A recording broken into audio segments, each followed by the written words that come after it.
Aujourd'hui, je vais te raconter une histoire qui va peut-être te surprendre. Imagine que tu es dans le désert avec le prophète Mohammed sallallahu alayhi wa sallam et ses compagnons. Tout le monde est fatigué, affamé, et il faut préparer à manger.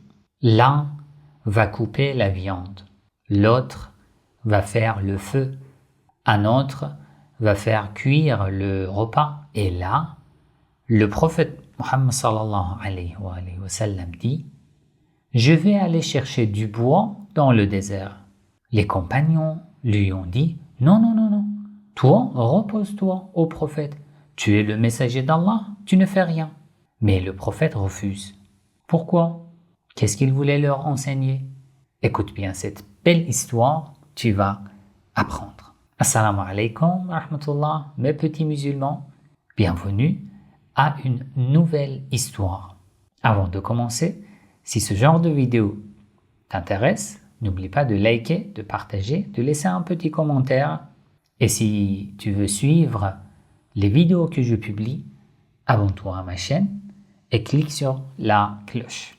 Lorsque le prophète Mohammed sallallahu alayhi wa sallam et ses compagnons ont descendu de leur monture, du chameau, du cheval, et ont posé leurs affaires sur le sol, ils décidèrent de préparer un repas à base de viande de mouton.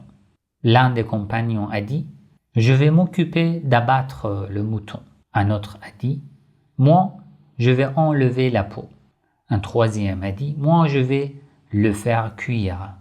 Et le prophète a dit alors « Et moi, je vais aller ramasser du bois dans le désert pour que vous puissiez faire le feu. » Les compagnons, très étonnés, ont dit « Ô messager d'Allah, ne te fatigue pas, repose-toi, nous nous occupons de tout. » Le prophète a répondu avec douceur, mais fermeté « Je sais que vous allez le faire, mais Allah n'aime pas qu'un serviteur de Dieu se distingue des autres en se mettant à l'écart. » Ensuite, il se leva, il est parti vers le désert pour ramasser lui-même du bois et des branches sèches afin de pouvoir faire du feu.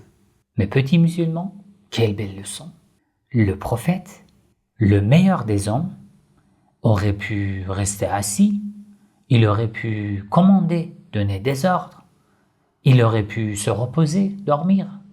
Mais non, il a participé comme tout le monde. Il a voulu aider, montrer l'exemple. Pourquoi?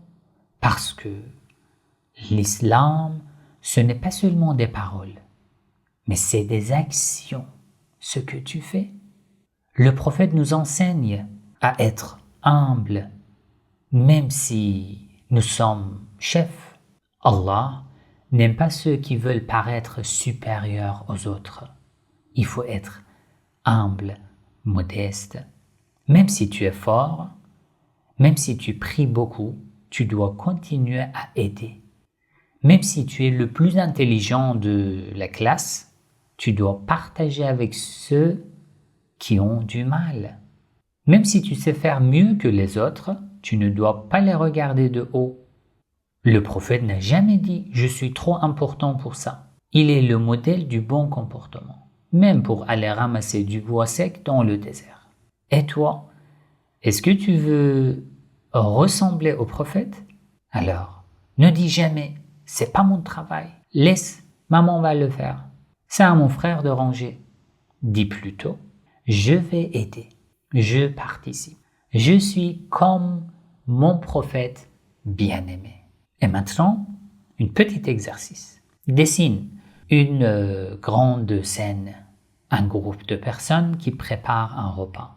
L'un fait le feu, l'autre prépare les légumes, un autre coupe le pain.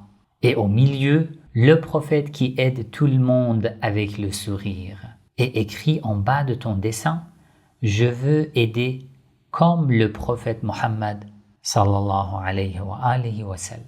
Et à la maison, essaye aujourd'hui de participer à un repas. Mets la table, coupe des fruits, nettoie après le repas, et puis raconte à tes parents ce que tu as appris aujourd'hui. Qu'est-ce que tu as appris? Le prophète ne laissait pas les autres tout faire. Il aidait avec amour et humilité. Wassalamu alaikum wa rahmatullahi wa barakatuh.